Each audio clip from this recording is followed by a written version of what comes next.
Okay तो good morning all of students. Actually आज का जो हमारा टॉपिक्स है, लास्ट लेक्चर्स हमने वेक्टर के बारे में डिस्कस किया था, हमने उसके बेसिक्स को पढ़ा था, नोटेशन ऑफ वेक्टर डिस्कस किया था। तो लास्ट जब मैंने लेक्चर्स वेक्टर का ख़त्म किया था तो वहाँ मैंने आपको कुछ चीज़ें बताई जैसे टाइप्स ऑफ वेक्टर, और उसके नाम मैंने मॉडिफाई करके आपको बता दिया था। तो टुडे आज डिस्कस हम जो करेंगे वो टाइप्स ऑफ वेक्टर होगा, ठीक है। तो टाइप्स ऑफ वेक्टर में जो सबसे पहला टर्म्स है हमारा वो हम डिस्कस करेंगे बेसिकली इक्वल वेक्टर, ठीक है। सबसे पहला टर्म्स क्या लिखेंगे बेटा? Equal vector. और देखो एकदम डेफिनेशन के पॉइंट ऑफ व्यू से समझते हुए चलना तो कहीं दिक्कत नहीं आएगी तुमको, ठीक है। जैसे पहला है हमारा equal vector.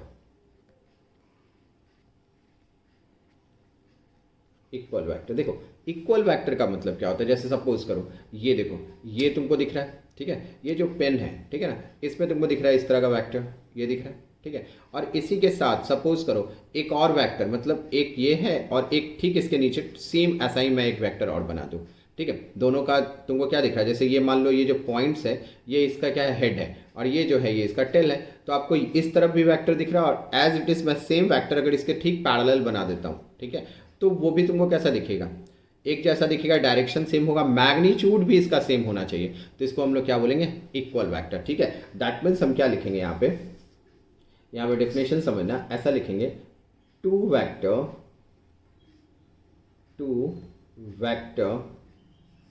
A and B, A and B, two vector A and B are equal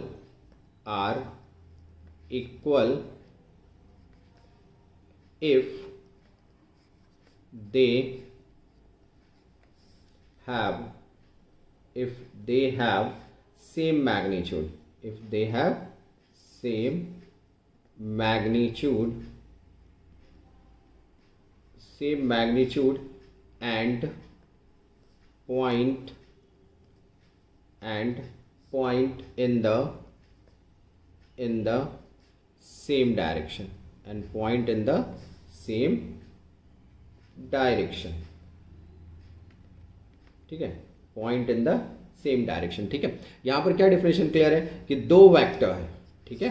आप यहाँ एक एक टर्म्स को समझना कि जैसे हम बात क्या करें, दो वेक्टर, कौन कौन सा वेक्टर? एक वेक्टर ए है मेरे पास और वेक्टर बी है मेरे पास, ठीक है। दोनों का क्या बोला जा रहा है कि उसका क्या सेम है। इसमें ध्यान से देखो, सेम क्या हम बात कर रहे हैं? मैग्नीट्यूड। मैग्नीट्यूड का मतलब क्या? जैसे मैंने आपको बताया था कि जैसे सपोज करो वेलोसिटी मैंने क्या बोला था? Velocity is a vector quantity, क्योंकि आप जैसे बोलोगे 6 मीटर पर सेकेंड, तो 6 मीटर पर सेकेंड कहाँ? इन नॉर्थ डायरेक्शन, ईस्ट डायरेक्शन ऐसा रहता है ना, तो ऑब्वियसली 6 मीटर पर सेकंड। तो 6 मीटर पर सेकंड, ये जो 6 है ये क्या हो गया? उसका मैग्नीट्यूड हो गया। अगर वो 6 मीटर पर सेकंड इन नॉर्थ डायरेक्शन, तो नॉर्थ क्या हो गया? इसका डायरेक्शन हो गया। तो वैसा वेक्टर जिसमें क्या होता है, वेक्टर किसको कहते हैं? जिसमें मैग्नीट्यूड भी हो, डायरेक्शन भी हो। तो सेम क्या होना चाहिए? मैग्नीट्यूड। मतलब एक वेक्टर है, मान लो एक बंदा है वो 6 किलोमीटर पर आवर से चल रहा है, ठीक है। दूसरा भी क्या है, वो भी 6 किलोमीटर पर आवर से चल रहा है, और दोनों क्या हो रहा है? दोनों सेम डायरेक्शन, मतलब नॉर्थ डायरेक्शन में चल रहे हैं। तो इस तरह के वेक्टर को क्या बोलेंगे हम लोग?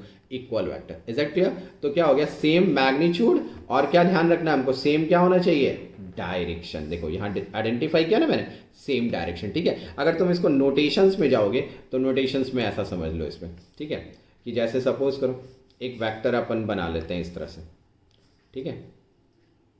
ये देखो एक वेक्टर मेरे पास हो गया ऐसा, ये वेक्टर देख लो, एक वेक्टर ऐसा हो गया, ठीक है, क्लियर है ना। अब उसी में समझना कि दूसरा वेक्टर ऐसे ले लो, ठीक है, कि जैसे मैंने सेकंड वेक्टर ऐसा बना दिया,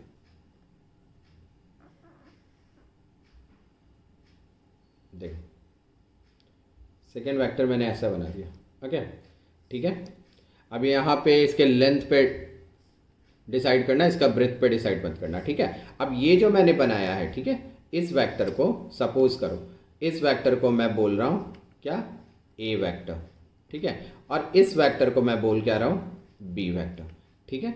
अगर मैं ये बोलूँ कि इसका जो लेंथ है, ठीक है, ये जो लेंथ दिया हुआ है, ये लेंथ अगर इसका 5 मीटर है, तो ऑब्वियसली ये जो नीचे ग्रीन वाला दिख रहा है इसका भी लेंथ क्या होगा? 5 मीटर होगा, और दोनों का डायरेक्शन सेम है, लेंथ सेम है, तो इसको हम क्या बोलेंगे? इक्वल वेक्टर, ठीक है। कहीं दिक्कत नहीं। तो इस तरह के वेक्टर्स को क्या बोल सकते हैं हम लोग? इक्वल वेक्टर, ठीक है। मतलब यहाँ पे तुम सिंपल कंडीशंस में क्या लिख सकते हो कि हम यहाँ लिख सकते हैं ऐसा, here we have vector A is equal to क्या लिखेंगे, वेक्टर बी। तो ये क्या कहलाएगा तुम्हारा, इक्वल वेक्टर। ठीक है, अब हम नेक्स्ट बात करते हैं। ओके, नेक्स्ट में हम लोग डिस्कस करते हैं क्या, देखो नेक्स्ट में हम कंसीडर कर रहे हैं पैरेलल वेक्टर। ओके,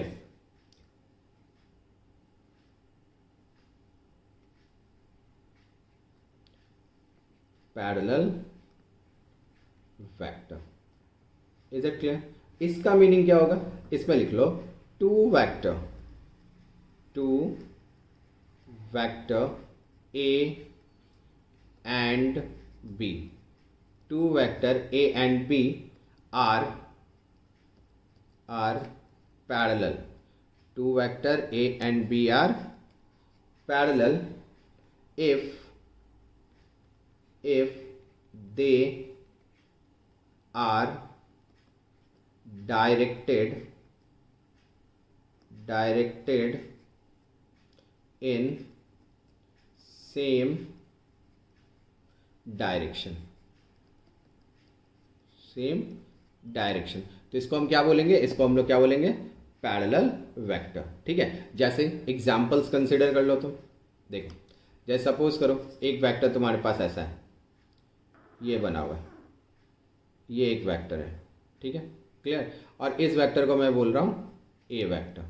ठीक है, उसी तरह सपोज करो कि एक और वेक्टर हमने कंसिडर किया। ठीक है, एक वेक्टर और हमने कंसिडर किया इस तरह से, ये वेक्टर ले लिया हमने।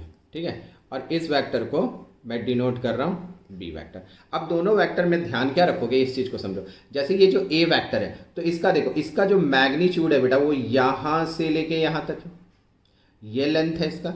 और इस वेक्टर का मैग्नीट्यूड कहां से कहां तक है, यहां से यहां तक है। बट दोनों का मैग्नीट्यूड इक्वल नहीं है, बट क्या है, डायरेक्शन इक्वल है। और दोनों आपको क्या दिखेगा, एक दूसरे से देखो पैरेलल है ना, ये दोनों पैरेलल लाइन है। तो एक्चुअल में इसको क्या बोलेंगे, पैरेलल वेक्टर की डायरेक्शन सेम हो और दोनों एक दूसरे को क्या हो, पैरेलल हो। मतलब angle between the two vector क्या होना चाहिए, 0 डिग्री। इज इट क्लियर ना, दोनों दो लाइन एक दूसरे के पैरेलल होता है तो एंगल कितना बोलते हैं हम, 0 डिग्री। तो एंगल बिटवीन द वेक्टर क्या बोलेंगे हम लोग, 0 डिग्री। अब यहाँ पे क्वेश्चन आता है कि जैसा हमने ऊपर में इक्वल वेक्टर पढ़ा है, तो इक्वल वेक्टर क्या पैरेलल वेक्टर हो सकता है, हाँ इक्वल वेक्टर पैरेलल वेक्टर बोल सकते हैं। देखो ऊपर के पिक्चर में तुम यहाँ ध्यान दो कि ये ए और बी, यहाँ पर ये दोनों क्या है, पैरेलल है, बट इसका मैग्नीट्यूड सेम है। तो इसको हम पैरेलल वेक्टर भी बोल सकते हैं और इक्वल वेक्टर भी बोल सकते हैं। बट ये जो सेकंड वाला है, इसको सिर्फ हम पैरेलल वेक्टर बोलेंगे, इक्वल वेक्टर नहीं बोलेंगे, बिकॉज इसका मैग्नीट्यूड क्या है, डिफरेंट है। Is that clear.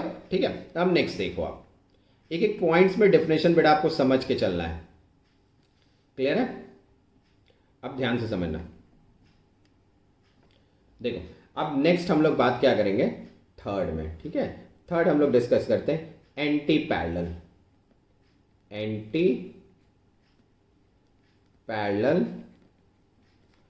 वेक्टर। ठीक है, कि एंटी पैरेलल वेक्टर क्या है, इसके बारे में डिस्कस करो। तो फिर हम क्या लिखेंगे यहां पे कि two vector A and B, two vector A and B are anti parallel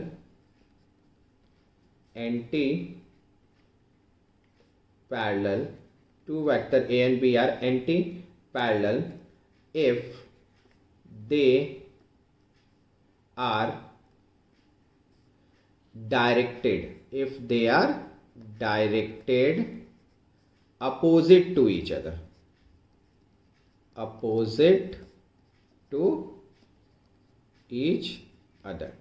ठीक है, अपोजिट टू ईच अदर। इसका मीनिंग क्या हुआ, इसका मीनिंग आप समझो कि जैसे सपोज करो एक वेक्टर जो है तुम्हारे पास वो ऐसा है। ठीक है, ये वेक्टर है तुम्हारे पास। ओके, और इस वेक्टर का नाम हमने क्या रखा है, ए वेक्टर। ठीक है, क्लियर। अब देखो यहां पे मैंने एक दूसरा वेक्टर बनाया। ठीक है, क्लियर है, वो दूसरा वेक्टर ऐसा है। तुम इसको ऐसे देख लो, कहीं गड़बड़ नहीं होना चाहिए। देखो ऐसा है, ठीक है, ये वेक्टर है। क्लियर है? अब यहाँ पे देखो, इसको मैंने ऐसा क्यों बनाया है, इस चीज़ को समझो कि देखो ये है ऐसा और ये ऐसा, इसका डायरेक्शन अगर तुम कंसिडर करोगे तो ये फॉरवर्ड है, इसका डायरेक्शन बैकवर्ड है, मगर दोनों के बीच तुम देखोगे दोनों का लेंथ इक्वल नहीं है, ठीक है, बट दोनों क्या एक दूसरे के अपोजिट है। अपोजिट होने का मतलब क्या है? पैरेलल होने के साथ साथ अपोजिट है, मतलब इन दोनों के बीच का एंगल क्या हो जाएगा? 180 डिग्री। जैसे पैरेलल वेक्टर में इन दोनों के बीच का देखो, पैरेलल वेक्टर हमने ये बनाया था ना, तो इसमें क्या बोला था हमने? दोनों के बीच का एंगल क्या है? 0 डिग्री। तो ऑब्वियसली इन दोनों के बीच का एंगल क्या है? 180 डिग्री। और ये दोनों के क्या है? एक दूसरे के पैरेलल भी है, बट एंगल अपोजिट होने के कारण, मतलब इनके डायरेक्शन अपोजिट होने के कारण इनका एंगल क्या हो जाता है? 180 डिग्री हो जाता है। तो इस तरह के वेक्टर को अपन क्या बोलेंगे? Anti parallel vector. Is that clear? अब देखो फोर्थ, ठीक है, अब हम नेक्स्ट पे आते हैं, ठीक है ना। तो यहां पर एक चीज याद रखना, दोनों वेक्टर में ये कंपलसरी नहीं है कि इनका मैग्नीट्यूड सेम हो, ठीक है, क्लियर है ना। तो अगर तुम कहोगे क्या ये इक्वल वेक्टर है, तो नहीं बेटा, ये इक्वल वेक्टर नहीं है, ये एंटी पैरेलल वेक्टर है, ठीक है, और ये पैरेलल वेक्टर है। मगर हम लोग पैरेलल वेक्टर को क्या बोल सकते हैं? पैरेलल वेक्टर इज अ, क्या बोलेंगे? Parallel vector is not a equal vector, but equal vector is a parallel vector. Is that clear? चलो नेक्स्ट अब बात करते हैं हम लोग, ठीक है। अब ये जो नेक्स्ट अपन बात कर रहे हैं ये बड़ा इंपॉर्टेंट है, जिसको हम लोग कहते हैं क्या है? यूनिट वेक्टर, ठीक है, यूनिट वेक्टर। अब यहां पे बच्चे बहुत कंफ्यूज होते हैं, ठीक है, यूनिट वेक्टर में, क्योंकि ये बहुत एसेंशियल है वेक्टर के कंडीशंस में। क्योंकि देखो पूरी फिजिक्स जब आप स्टडी करोगे ना, जब जैसे जैसे बढ़ते जाओगे फिजिक्स के चैप्टर्स में, ये वेक्टर सबसे एसेंशियल चैप्टर है, क्योंकि ये हर बार हर चैप्टर में एंट्री होती है, ठीक है। तो देखो जब हम बात करते हैं यूनिट वेक्टर का, यूनिट का मीनिंग क्या होता है? यूनिट का मतलब होता है 1, ठीक है, जिसका मैग्नीट्यूड क्या हो? 1 हो, उसको अपन क्या बोलेंगे? यूनिट वेक्टर, ठीक है। तो बेसिकली हम ऐसा यहां पे लिख सकते हैं, देखो समझना, यहां लिख सकते हैं unit vector, a unit vector, a unit vector has a magnitude, has a magnitude of 1. Is that clear? ठीक है ना, आ रही है इतनी बात समझ में? अब देखो इसको सिंबलिक कैसे हम लोग डिनोट करते हैं ये भी समझना, और इसको बहुत अच्छे से समझो, ठीक है। जैसे सपोज करो, यहाँ पे ध्यान देना, जैसे सपोज करो इस जगह ये इस तरह से है मेरे पास, ये इस तरह से एक वेक्टर है, ठीक है, क्लियर है। अब इस वेक्टर को मैं क्या कर रहा हूँ, इसका ये जो है ये पोजीशन, ये क्या बता रहा है? ये आइडेंटिफाई क्या कर रहा है? डायरेक्शन को, ठीक है, ये क्या आइडेंटिफाई कर रहा है? डायरेक्शन को, ठीक है। अब इसमें सपोज करो अगर मैं इतना पार्ट, ठीक है, इतने पार्ट पर एक वेक्टर ले लेता हूँ, ठीक है, इतने पार्ट पे मैंने एक वेक्टर ले लिया ऐसा, यहाँ से ये देखो ये वाले पार्ट को ये मैंने वेक्टर ले लिया, ठीक है, और इसका ये जो वेक्टर लिया है इसका लेंथ जो है वो क्या है? यूनिट। इसका लेंथ क्या है? यूनिट। तो इस वेक्टर में तुमको ये जो ग्रीन वाला दिख रहा है इसको अपन क्या बोलेंगे? इसको बोलेंगे हम लोग यूनिट वेक्टर, ठीक है, कहीं दिक्कत नहीं। तो देखो इसको तुम ऐसे लिख लो एक स्टेटमेंट में, इसका सिंबल क्या होता है? The symbol is a cap, ठीक है, मतलब इसको प्रोनाउंस क्या करते हैं हम लोग? ए कैप, ठीक है ना। ये जो ऊपर वाला नोटेशन है ना, अब ये ध्यान रखो, इसको जब हम प्रोनाउंस करेंगे, ठीक है, तो इसको क्या प्रोनाउंस करेंगे हम लोग? A cap. ये ध्यान रखोगे, इसको क्या प्रोनाउंस करते हैं हम लोग? ए कैप, ठीक है। तो ये हो गया ए कैप, क्लियर है, कहीं दिक्कत नहीं बेटा इतनी दूर समझने में। अब देखो इसी टर्म्स में ऐसे समझो थोड़ा सा, देखो ध्यान से एक एक समझना, मैं बहुत धीमे धीमे इसलिए बता रहा हूँ कि बहुत एसेंशियल चैप्टर्स है, आपको एक एक पॉइंट टू पॉइंट चीजें समझ में आनी चाहिए। जैसे सपोज कर कि अभी मैंने क्या किया, ऐसा एक और बना लिया, ठीक है, इस तरह से। देखो इस जगह क्या किया मैंने, ऐसे एक वेक्टर ले लिया, ये इस तरह से, ठीक है, ये एक वेक्टर हो गया, ठीक है। इसका सपोज करो ये अभी क्या है मेरे पास? ये ए वेक्टर है, इसका नाम क्या दिया है मैंने? ए वेक्टर, ठीक है। अब इस ए वेक्टर में से, ठीक है, जैसे सपोज करो इस पॉइंट से इस पॉइंट तक, ठीक है, मैंने क्या किया? यहां तक, ठीक है, जैसे ये ए वेक्टर था, ठीक है, ये ए वेक्टर था ना, तो सपोज करो इस ए वेक्टर का जो लेंथ है, ये जो लेंथ है ऐसे, इसका जो लेंथ है वो 3 यूनिट है। ठीक है, यहाँ समझना कि इस वेक्टर का लेंथ मैंने क्या ले लिया है, देखो इस वेक्टर का लेंथ मैंने ले लिया है 3 यूनिट। ओके, ठीक है, कि ये पूरा वेक्टर जो है वो 3 यूनिट है। मगर ये जो वेक्टर है ग्रीन वाला, ठीक है ना, इसको मैं ऐसे मेंशन कर देता हूँ। देखो ये जो वेक्टर है, ये जो मैंने बनाया, इसका लेंथ मैं लेके रहा हूँ क्या, 1 यूनिट। क्लियर है, इसको क्या बोले, 1 यूनिट। तो ये पूरा क्या है, ए वेक्टर, ए वेक्टर का क्या है मैग्नीट्यूड 3 यूनिट, और डायरेक्शन आपको इस तरफ दिख रहा है, ये डायरेक्शन का साइन है। ठीक है, बट ये जो वेक्टर है ये, तो इस वेक्टर को अगर सिर्फ मैं इतना कट करके लूंगा तो इस वेक्टर को क्या डिनोट करेंगे हम लोग, ए कैप, है ना, अभी बताया ना, unit vector that is a cap. ठीक है, तो यहाँ पे एक चीज याद रखो, तो हम क्या लिख सकते हैं यहाँ पे, here we can write here we can write a vector is equal to 3 into unit vector।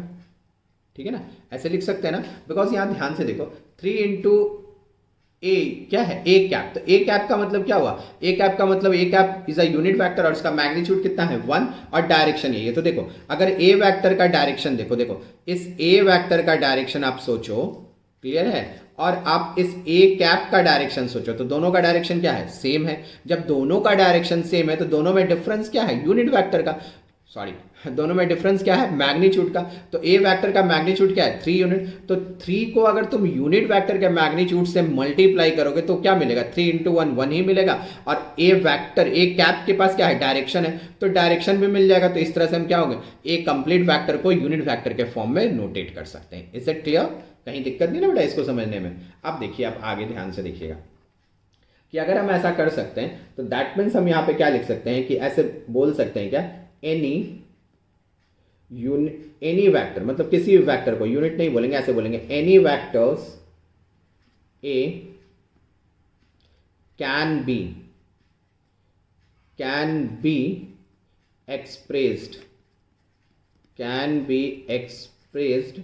in terms of unit vector.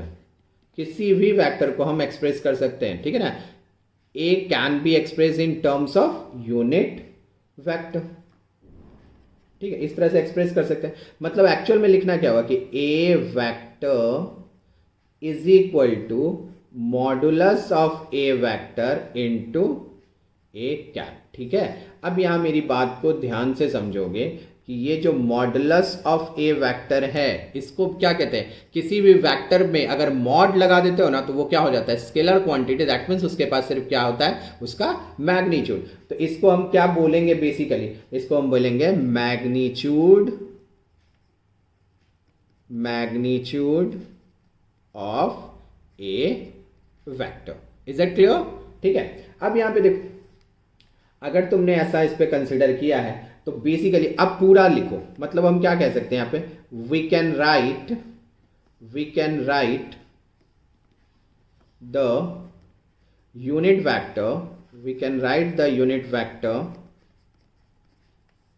Of A as, तो A cap is equal to, देखो ए कैप, तो ये क्या हो जाएगा, A vector divide by modulus of A vector, क्योंकि A vector इसका magnitude और डायरेक्शन दोनों है, और यहाँ पे सिर्फ मैग्नीट्यूड, तो मैग्नीट्यूड कैंसिल हो जाए तो सिर्फ डायरेक्शन बनेगा, और दोनों का मैग्नीट्यूड कैंसिल करोगे मतलब डिवाइड करोगे तो क्या मिलेगा तुमको, यूनिट मिलेगा।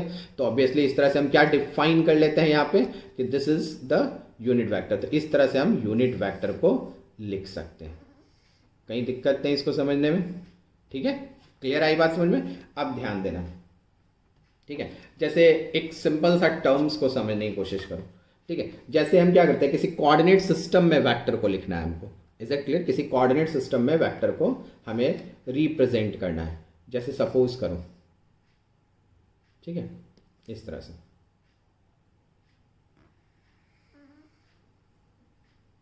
ठीक है, क्लियर। अब यहां देखो, ये है मेरे पास एक्स एक्सिस और ये है मेरे पास वाई एक्सिस। ठीक है, ये हमने कंसिडर कर लिया, क्लियर है। अब इस पे देखो, इस पे मैं थोड़ा सा यूनिट बना देता हूँ, जैसे स्केल मार्क कर देता हूँ। ये 1 हो गया, ये 2 हो गया, ये 3 कंसिडर कर लो, ये 4 कंसिडर कर लो। As it is same condition, this become 1, this become 2, this become 3, this become 4। Is it clear? अब ध्यान से देखो कि अगर ऐसा दिया हुआ है, ठीक है, तो सॉरी, अब देखो यहाँ पे जैसे मैंने इस तरह से एक वेक्टर बना दिया, ये एक वेक्टर बना दिया, ठीक है, और ये इस तरह से रिप्रेजेंट हो गया, ये वेक्टर हो गया, ठीक है। मगर इसका देखो 2 से 3 कितना मैग्नीट्यूड होगा, 1 होगा, ठीक है। तो यहाँ देखो, अगर मैं इसको रिप्रेजेंट करूं तो मैं क्या लिखूंगा, अ यूनिट वेक्टर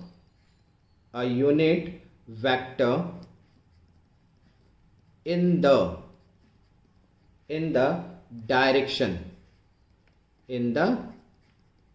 डायरेक्शन ऑफ, क्या है ये, देखो इस तरफ जा रहा है ना, तो कौन सा होगा, positive x direction. Is it clear? In the direction of positive x, ठीक है, पॉजिटिव एक्स डायरेक्शन, ठीक है। तो ये जब पॉजिटिव एक्स डायरेक्शन में होता है, ठीक है, तो यूनिट वेक्टर में इसको हम लोग कैसे रिप्रेजेंट करते हैं, तो इसको हम लोग बोलते हैं बेटा आई। एक्स डायरेक्शन में होता है तो उसको किससे रिप्रेजेंट करते हैं, आई से, और उसके ऊपर यूनिट का नोटेशन डालते हैं, दैट इज द कैप, ठीक है। तो इसीलिए अब हम इसको ऐसे नोटेट कर लेंगे, इसको क्या बोलेंगे हम, ध्यान से समझना, this is called, it is, ठीक है, it is denoted by symbol I, ठीक है, इस तरह से डिनोट करेंगे। और इसको क्या रीड कर सकते हैं हम लोग, क्या बोलेंगे इसको हम लोग, आई कैप। इसको क्या रीड करते हैं, आई कैप। तो ये ध्यान रखोगे कि अगर पॉजिटिव एक्स एक्सिस में है तो क्या unit vector in the direction of positive x axis, ये देखो, क्योंकि बिकॉज इसका लेंथ कितना है, 1, ठीक है, और ये पॉजिटिव एक्स डायरेक्शन, जिसको डिनोट कैसे करते हैं हम लोग, आई कैप के साथ। तो ये एकदम ध्यान रखोगे, भूलोगे नहीं, ठीक है, कि अगर कोऑर्डिनेट सिस्टम में दिया हुआ है तो उसको हम लोग किस तरह से मेजर करते हैं, ठीक है, क्लियर है। और उसका नोटेशन क्या लिखते हैं ये भी नहीं भूलना है आपको। Is that clear? मैं इसलिए इसको बॉक्स में दे देता हूं कि ऑलवेज इंपॉर्टेंट पॉइंट्स ध्यान रखोगे, ठीक है। अब उसी तरह समझो यहाँ पे कि अगर मैंने इस जगह ऐसा किया, देखो ये है ना, तो अगर एक वेक्टर मैंने ऐसा बना दिया, देखो एक वेक्टर मैंने ऐसा बना दिया, और डायरेक्शन ऐसे दिया, कौन से डायरेक्शन में, वाई में है, ठीक है। तो इसको मैं सिंपल बोलूंगा, इसको क्या डिनोट करेंगे, सिंबॉलिक, इसको हम लोग जे बोलते हैं, दैट इज जे कैप। तो इसको क्या बोलते हो आप लोग, वाई एक्सिस में है तो इसको क्या बोलेंगे, जे कैप, ठीक है। क्लियर आई बात समझ में? ये भी नहीं भूलना है आपको कि वाई डायरेक्शन में होगा तो क्या करोगे आप, जे कैप, और एक्स डायरेक्शन में होगा तो क्या लिखोगे, आई कैप, ठीक है। अगर यहां पे ऐसे समझो कि इनकेस अगर मैंने ऐसा बनाया, देखो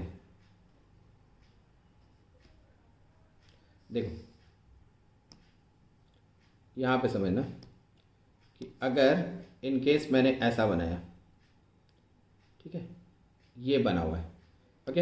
अब यहां जब बनाया तो इसमें भी मैंने एक नोटेशन डाल दी, ठीक है, कि ये हो गया मेरा इतना, और ये यूनिट है, ठीक है, ये यूनिट है, ठीक है। तो ये कौन से एक्सिस में है बताओ, ये जेड एक्सिस में, this is the Z axis. तो इसको हम लोग क्या डिनोट करते हैं, के, ठीक है, और इसको क्या बोलेंगे बेसिकली, के यूनिट वेक्टर, इसको क्या बोलेंगे, के कैप, ठीक है। तो ये सारी चीज़ें आपको ध्यान में रखनी है, ठीक है।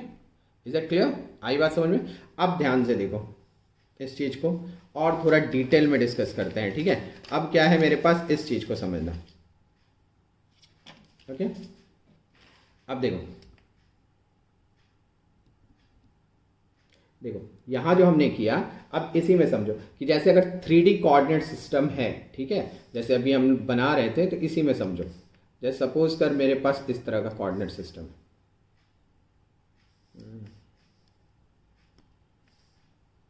ये कोऑर्डिनेट सिस्टम है, देखो इस तरह से,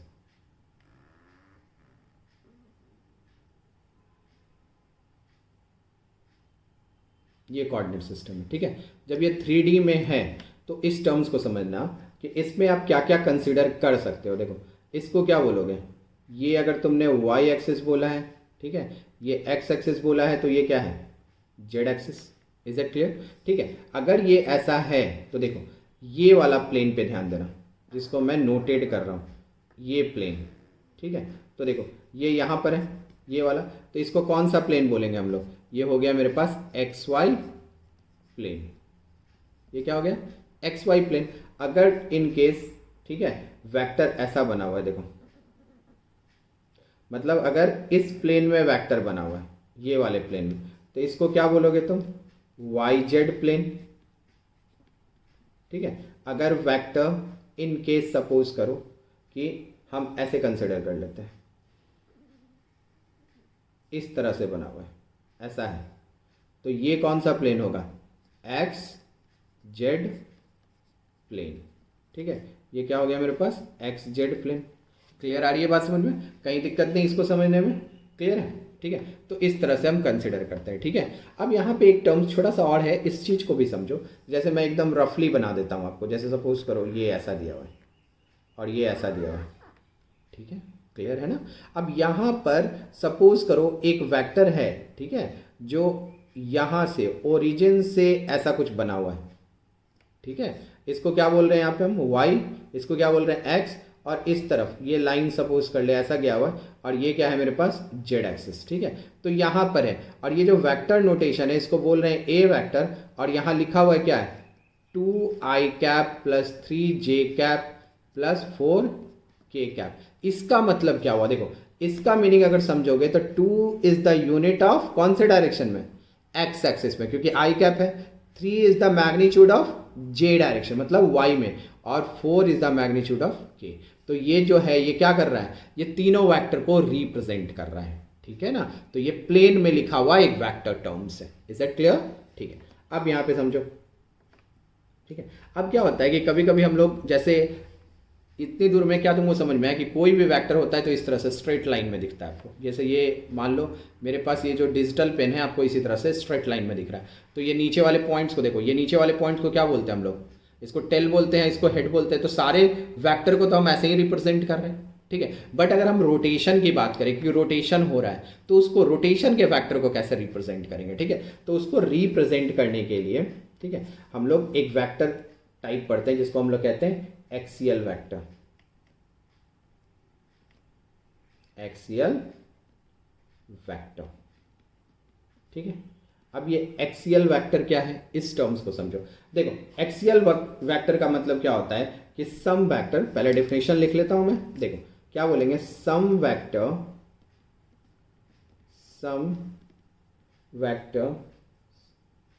such as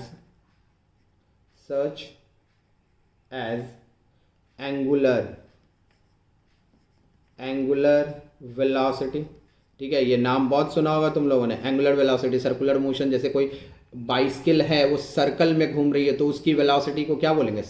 एंगुलर वेलोसिटी, ठीक है। अगर स्ट्रेट लाइन में चलती है तो उसको आप सिंपल वेलोसिटी बोलते हो। Linear velocity that is the simple velocity. और जब कोई चीज़ अगर किसी सर्कुलर में घूमता है, किसी एंगल पे घूमता है, तो उसको हम लोग क्या बोलते हैं? एंगुलर वेलोसिटी, ठीक है। तो जैसे हम कह रहे हैं कि some vector such as angular velocity, या फिर ऐसे लिख लो एंगुलर एक्सेलरेशन, ठीक है, या फिर एंड टॉर्क को बेटा हम लोग बेसिकली कहते हैं मोमेंट ऑफ फोर्स। जैसे किसी बॉडी को आप ऐसे धक्का मारो तो आप स्ट्रेट में ऐसे धक्का मार रहे हो, जैसे ये पेन है ना, तो इसको मैं ऐसे धक्का मार रहा हूँ, स्ट्रेट जा रहा है, ठीक है, क्लियर है। अब इसी पेन को तुम देखो, इसी पेन पे मैं ऐसे, देखना यहाँ ध्यान से देखना, मैं इस पे इस तरह से फोर्स लगा के इसको घुमा रहा हूँ, तो ये जो फोर्स होता है ना, जो जिसके कारण ये क्या हो रहा है, पेन इस फिक्स पॉइंट, ये जो है ना, इसको तो फिक्स हम पकड़े हुए, देखो दूसरे हैंड से क्या कर रहे हैं, इसको फिक्स पकड़े हुए, ठीक है, इसको होल्ड कर रहे हैं एकदम, इसको इस तरह से, और ये जो है इसका टॉप का पॉइंट है, इसको यहाँ पे फोर्स लगा के इसको क्या कर रहे हैं, ऐसे सर्कुलर घुमा रहे हैं, ठीक है। तो इस ये जो फोर्स लगाने से ये सर्कुलर घूम रहा है, तो ये जो सर्कुलर घूमता है इस फोर्स के कारण, उसको अपन क्या बोलते हैं? टॉर्क, मतलब मोमेंट ऑफ फोर्स, ठीक है। और सिंपल अगर ये ऐसा है और इसको तुम ऐसे धक्का देके आगे ले जा रहे हो, तो ये क्या हो जाएगा? सिंपल फोर्स, जो आप पढ़ते हो, ठीक है। तो दैट इज क्या बोलेंगे? एंगुलर एक्सेलरेशन, टॉर्क एक्सेट्रा, ठीक है, etcetera, directed along the axis of rotation, the axis of rotation, the axis of rotation, ठीक है, सॉरी, एक्सिस ऑफ रोटेशन, ठीक है, they are known as axial vector. इसको हम लोग क्या बोलेंगे? Axial vector. अब मीनिंग समझो, देखो जैसे सपोज करो ये तुमको दिख रहा है ना, एक सर्कुलर टाइप का, ठीक है। अब ये समझो कि ये जो सर्कुलर है इसको तुम क्या करो, इस तरह से घुमा रहे हो, ऐसे घुमा रहे हो, ठीक है। तो ये जो इस तरह से घूम रहा है, जैसे है ना, ये इस तरह से, इसको क्या बोलेंगे? एंटी क्लॉकवाइज घूम रहा है, ठीक है। अब यहाँ पे समझो ये जो है, ये जो है, तुम वो डिजिटल पेन के इस तरह से इसको ऐसे फंसा के इसके इस तरफ से ऐसे घुमा रहे हैं हम, ठीक है। तो ये जो लाइन है इस पे फिक्स है, इसके साइड ऐसे घूमता जा रहा है, मतलब ये क्या हो जाएगा, ये लाइन है, ये डिजिटल पेन है इसके अंदर से, इसको हम क्या बोलेंगे basically? Axis of rotation. Is it clear? इसको क्या बोलेंगे? एक्सिस ऑफ रोटेशन, क्योंकि ये फिक्स है और इसके एवज में ये ऐसे ऐसे घूमता जा रहा है, ठीक है। तो अब यहाँ पे समझना मेरी बात को, इसको मतलब डिनोट कैसे करेंगे। जैसे सपोज करो यहाँ पे देखो, ये मैंने ऐसे बना दिया, ये मैंने ऐसे बना दिया, ठीक है, क्लियर। और यहाँ पे ये ऐसे बन गया, ठीक है ना। अब यहाँ पे समझो, इस जगह पे एक रिंग ऐसे बना दी, ठीक है, ऐसा ये रिंग बना दिया, आ रही है आपको आसमान। तो ये रिंग का ये एक्सिस है, ठीक है। तुम यहाँ पे ये ध्यान रखना है कि इस तरह से नहीं है, ये ऐसे है, क्लियर ना, ये ऐसे है। तो अगर तुम इसको इस डायरेक्शन में ऐसे रोटेट कर रहा है, ऐसे मतलब एंटी क्लॉकवाइज डायरेक्शन में ये रोटेट कर रहा है, या फिर तुम ऐसे समझो कि इस तरह से एक एक्सिस है ऐसा, ठीक है, ये एक एक्सिस है, ओके, क्लियर। अब यहाँ समझो, ये अगर एक एक्सिस है, ठीक है, और इसमें हम क्या बोल रहे हैं कि कोई इस तरह से डिस्क है जो ऐसा है, इस तरह से, ठीक है। अब ये रोटेट कर रहा है, रोटेट इन द सेंस ये ऐसे घूम रहा है, देखो डायरेक्शन ऑफ रोटेशन इसका इस तरह से, ये भी एंटी क्लॉकवाइज है, इस तरह से रोटेट कर रहा है। तो दो चीज़ें हो गई। तो यहाँ पे मैंने क्या बोला, अब यहाँ पे क्या होता है कि डायरेक्शन हमको है कि देखो ये वाला जो है, ये जो पहला वाला है, ये एक्सिस के अबाउट कैसे घूम रहा है, ऐसे घूम रहा है। तो ऐसे तो घूम रहा है, ये जो ऐसे घूम रहा है ये तो इज इट क्लियर है, ठीक है, या फिर ऐसे घूम रहा है, तो आपको ये पता चल रहा है। मगर वेक्टर कैसे आइडेंटिफाई करें? तो देखो इसके लिए हम लोग क्या करते हैं, एक थियरम यूज करते हैं, या फिर इसको कहो तुम एक लॉ यूज करते हैं, जिसको हम लोग कहते हैं राइट हैंड थंब रूल, ठीक है, जिसको हम लोग कहेंगे क्या, राइट हैंड रूल या राइट हैंड थंब रूल कहते हैं, ठीक है। जैसे मैं लिख दूं, इसको कहते हैं क्या हम लोग, राइट हैंड रूल, ठीक है। इससे हम क्या करेंगे, वेक्टर का डायरेक्शन पता कर लेंगे, ठीक है। तो इसमें कैसे पता करते हैं, ये देखो ये ऐसा है ना, ये ऐसा है, और कैसा आ रहा है, देखो पहला जो पिक्चर है वो कैसा जा रहा है, ये फिंगर को ध्यान से देखना, ये वाली फिंगर को, ठीक है। और ये थंब को ध्यान से देखो, थंब को क्या कर रहे हैं हम, एक्सिस ऑफ रोटेशन के डायरेक्शन में रख के ये फिंगर को क्या कर रहे हैं, कर्ल कर रहे हैं। जिस डायरेक्शन में वो सर्कल घूम रहा है या डिस्क घूम रहा है, तो उसको ऐसे किए, ऐसे रोटेट किए, curl of the finger in the direction of disc, जिस डायरेक्शन में डिस्क रोटेट कर रहा है उसको ऐसे किया। तो ये जो थंब जो है बेटा, ये स्ट्रेट जा रहा है ना, तो ये थंब क्या बताता है, डायरेक्शन ऑफ एक्सियल वेक्टर, ठीक है। जैसे आप दूसरे पिक्चर को देखो, दूसरे पिक्चर में क्या हो रहा है, एक्सिस ऐसा है ऊपर है, तो एक्सिस के अवज में क्या करो, ये तुम थंब लगा लो, और ये घूम कैसे रहा है, ऐसे घूम रहा है ना, ऐसे ही दिया ना, अंदर की ओर घूम रहा है, तो ऐसे घूम रहा है। दूसरा पिक्चर ध्यान दो, तो इसमें क्या करो, कर्ल करो फिंगर को, और ये जो थंब है वो क्या है, एक्सियल वेक्टर का डायरेक्शन। तब तुम लॉजिकली बताना मुझे एकदम ध्यान से कि जैसे पहले पिक्चर में थंब को तुमने कहाँ रखा है, इधर एक्सिस ऑफ रोटेशन पे, और इस पे क्या कर रहे हो तुम, ऐसे घुमा रहे हो, ऐसे घुमा रहे हो ना, कर्ल ऑफ द फिंगर। तो ये जो है थंब, ये तुमको कहाँ दिख रहा है, अगर कोऑर्डिनेट एक्सिस बनाओगे तो ये तुमको कहाँ दिखेगा, ये निगेटिव एक्स एक्सिस की तरफ जा रहा है, मतलब यहाँ पे क्या हो जाएगा, माइनस आई कैप, डायरेक्शन क्या हो जाएगा, minus I cap. Is that clear? जो भी यूनिट होगा उसमें क्या करोगे, माइनस आई कैप अरेंज करोगे, डायरेक्शन मिल गया। अब ये वाला जो वेक्टर है सेकंड वाला, उसमें क्या हो रहा है, थंब के डायरेक्शन में ये जाओ, तो ये तो थंब क्या बता रहा है, ये जे कैप की तरफ जा रहा है, ठीक है। इस तरह से हम लोग क्या होता है, किसी भी रोटेशंस में वेक्टर का डायरेक्शन आइडेंटिफाई कर सकते हैं।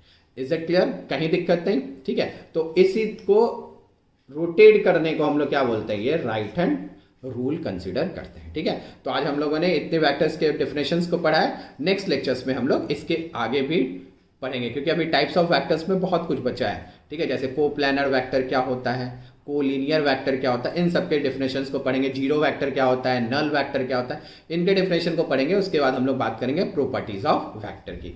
तो नेक्स्ट लेक्चर्स में वेट करो और इसको प्रॉपर वे में नोट्स बनाना और एक एक पॉइंट्स लिखना, क्योंकि ये तुमको इन फ्यूचर आगे जितनी भी फिजिक्स पढ़ोगे आप 11th में, 12th में और जेई के प्रिपरेशन में या मेडिकल के प्रिपरेशन में, ये आपको ऑलवेज काम करती है। ठीक है, ये फर्स्ट चैप्टर्स है आपके फिजिक्स का जो कि 11th में हम लोग पढ़ते हैं। Is it clear? ठीक है, तो आप करो। और जो नहीं समझ में आया बेटा, आप कमेंट में जाओ और वहाँ कमेंट में लिखो कि सर ये पॉइंट्स नहीं समझ में आया। अगर आपको समझ में आता है तो वीडियो को लाइक करो और शेयर करो अपने फ्रेंड्स में, ताकि आपके साथ साथ आपके फ्रेंड्स भी इसका बेनिफिट ले सकें। Is it clear? क्योंकि जितना आप इसको स्प्रेड करोगे, जितना शेयर करोगे, उतने फ्रेंड्स में जाएगा और आपके डिस्कशंस बढ़ेंगे। आप फ्रेंड्स के साथ डिस्कस कर सकते हो कि सर ने ये डिस्कस किया था, क्या तुम्हें समझ में आया? अगर उसको समझ में आया तो वो आपको हेल्प करेगा, आपको समझ में आया तो उसको। तो वीडियो शेयर करना कोई बुरी बात नहीं होती है, क्योंकि बेसिकली हम लोग क्या कहते हैं कि स्टडी करते वक्त जितना हम एक दूसरे से शेयर करते हैं उतना ही हमारी नॉलेज बढ़ती है। तो इस पर आप ध्यान दोगे और इस कवर को करते चले जाओगे। और जो आपको पॉइंट्स नहीं समझ में आएगा उसको कमेंट में लिखोगे तो मैं उसको डिस्कस करूँगा। ओके।